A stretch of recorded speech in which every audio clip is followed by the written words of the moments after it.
Assalamualaikum warahmatullahi wabarakatuh. Siapa yang gak kenal Pak Rizik ini?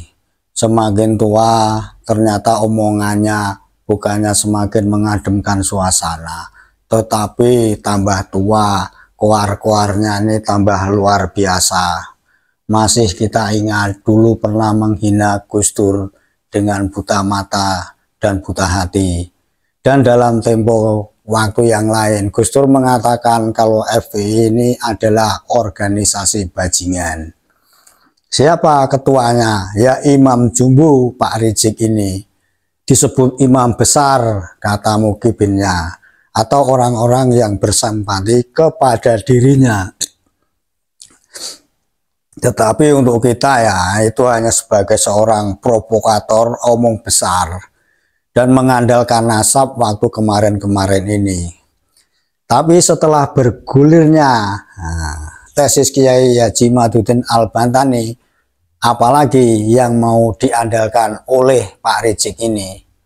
Pak Rizik ini bukannya menenangkan mukibinya untuk bagaimana negara ini adem, pemerintahan berjalan dengan lancar tanpa gangguan apapun yang bersifat ngeridu-ngeridu, kata orang Jawa. Bahkan dalam video kemarin kita sudah tahu sendiri, Pak Rizik ini akan mengepret orang-orang yang akan mensweeping dirinya. Pak Rizik tahu dari mana kalau akan disweeping oleh seseorang? Dari laporan mukibinnya atau melihat langsung video, salah satu video dari YouTuber yang memang siap akan mensweeping Pak Rizik ini. Nah, dari kata-kata yang sering berkuar-kuar besar seolah-olah akan menelan dunia ini, namanya orang yang merasa sok jagoan, tentu akan ada lawan balik juga yang akan melawan omongan besarnya. Ini dalam video berikut ini akan saya putarkan sebuah video, tapi saya jadikan voice note bagaimana orang ini dulu pernah mau menghajar Pak Rizik ketika mengatakan Gus Dur itu buta mata, buta hati. Dalam video ini yang saya voice note kan, orang ini sebenarnya waktu itu mau menghajar Pak Rizik, tetapi karena konon masih percaya kalau Pak Rizik ini adalah zuriyahnya Nabi. Pak Rizik ini orang yang dalam voice note ini menahan diri, walaupun di dalam hatinya sebenarnya amat marah sekali. Untuk mengetahuinya bagaimana voice note orang ini dan bagaimana ceritanya waktu itu Pak Rizik mau ditampol, mau diajar sama orang yang ada di dalam voice note ini, mari kita dengarkan bersama-sama. Tujuan untuk amar ma'ruf nahi mungkar di negeri yang indah ini, mengajak orang untuk memerangi kemaksiatan. Bahkan di daerah saya di Kabupaten Tegal ada sebuah objek wisata suci.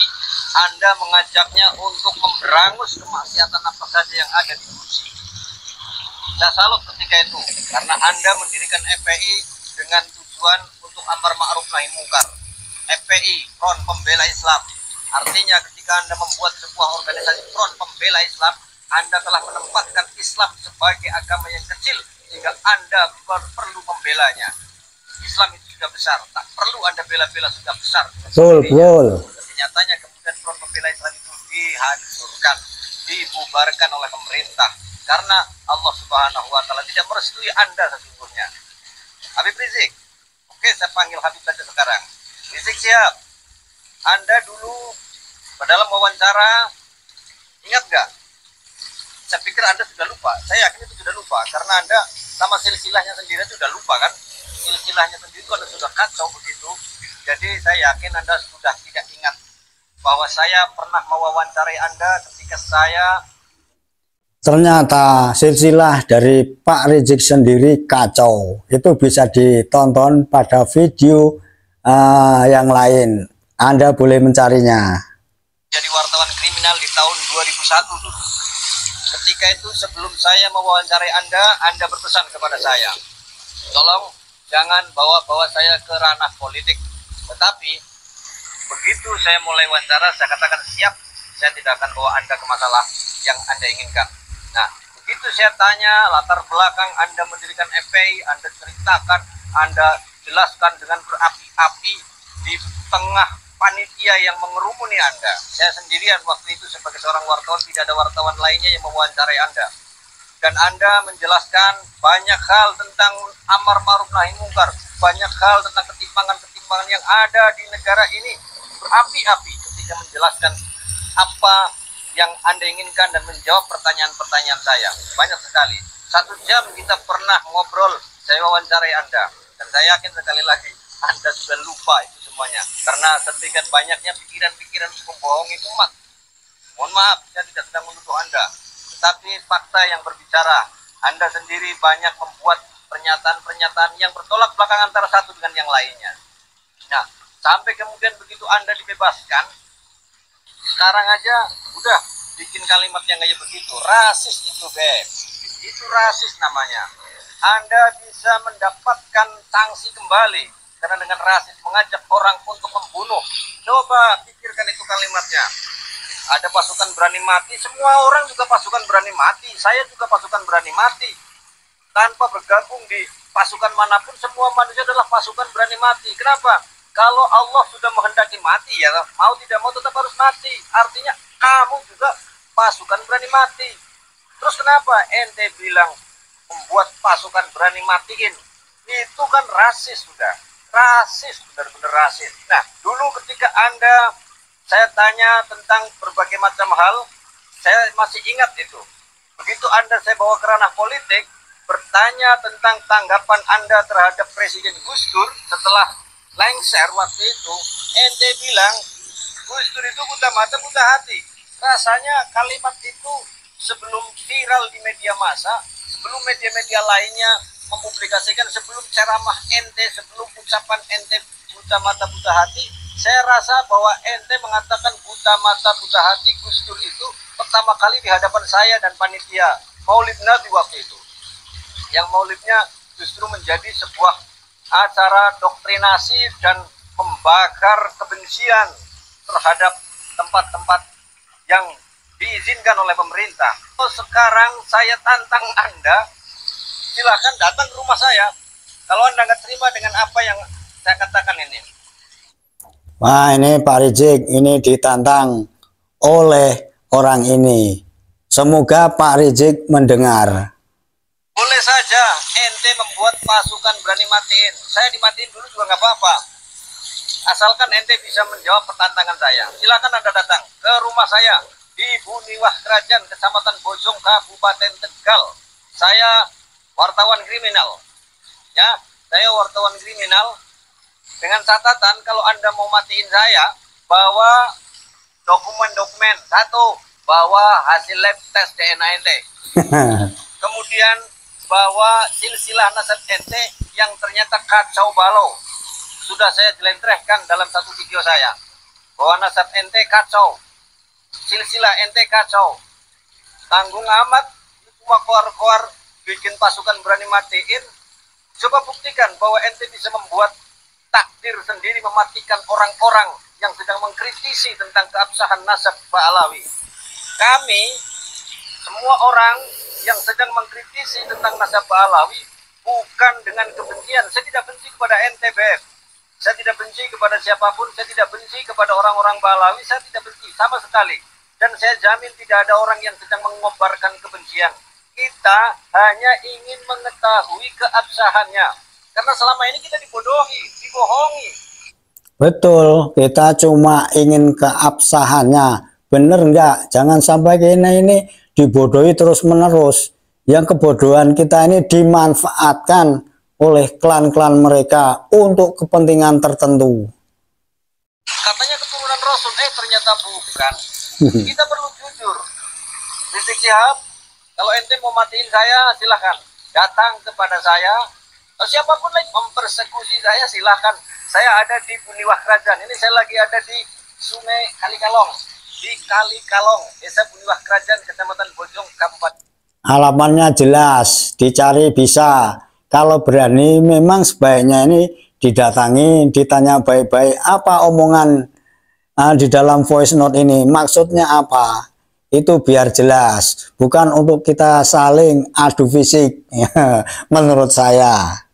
Tegal, Jawa Tengah, cari Bahril Ulum, ada pasti, ya, hormatin tanggung amat. Jadi silahkanlah. Saya kembali lagi kepada masa lalu, ketika saya mewawancarai ente, saya bawa ke ranah politik, Anda menjawab berapi-api tentang Gus Dur. Sampai yang saya masih ingat, bahwa ente bilang Gus Dur itu buta mata, buta hati. Kayaknya ente pertama kali bilang itu di depan saya. Kemudian kalimat buta mata, buta hati itu ente pidatokan kemana-mana. Hingga akhirnya viral di berbagai media massa, baik cetak maupun elektronik. Dan setelah saya selesai menyampaikan terima kasih kepada ente atas waktunya untuk wawancara, ente bilang, dasar wartawan, saya sudah bilang jangan dibawa-bawa ke masalah politik. Masih ada kok bawa-bawa masalah politik. Saya dengan santai dan tersenyum menjawab, salah ente, Beb.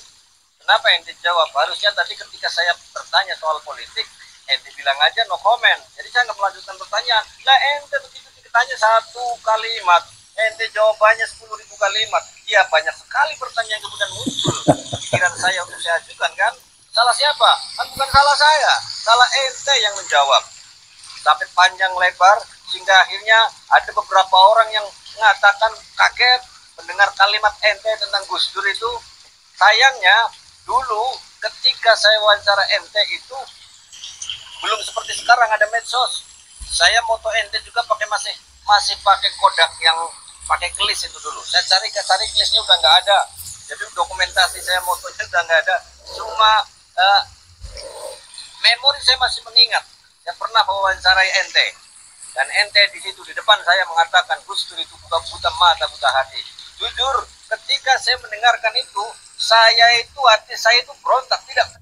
Betul, karena waktu itu Gus Dur ini banyak penggemarnya, banyak simpatisannya.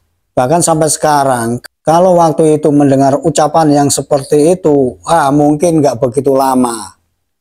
Terima, Beb. Karena apa? Saya itu juga banser.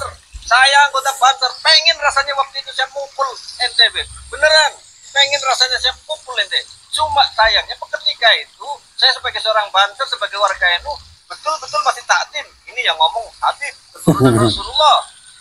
Kita pada saat itu 2001 masih yakin bahwa semua orang NU itu menganggap Habib itu turunan Rasul. Hingga apapun yang dikatakannya kita nggak berani untuk membantah. Kalau sekarang ente ngomong di depan saya, sudah tak rujak itu. Tenang saja, Beb. Jadi silakan Anda datang kepada saya. Datang kepada saya. Kalau mau matiin saya, silakan datang. Demikianlah voice note ini sudah kita dengarkan bersama-sama. Terus terang, waktu itu ketika saya mendengar Pak Rizik ini ngomong Gus Dur buta mata dan buta hati, panas juga sebenarnya telinga saya. Saya waktu itu nonton itu ketika Pak Rizik ini ngomong di salah satu TV swasta nasional. Saya masih ingat ini. Waktu itu siapapun sebenarnya panas pendukung Gus Dur ini. Tapi apa boleh buat, seperti kata yang ada di dalam voice note ini, waktu itu tahun 2001 dan lebih itu masih percaya kalau para Habib ini turunannya Kanjeng Nabi. Coba kalau waktu itu keadaannya seperti ini, mungkin nggak lama.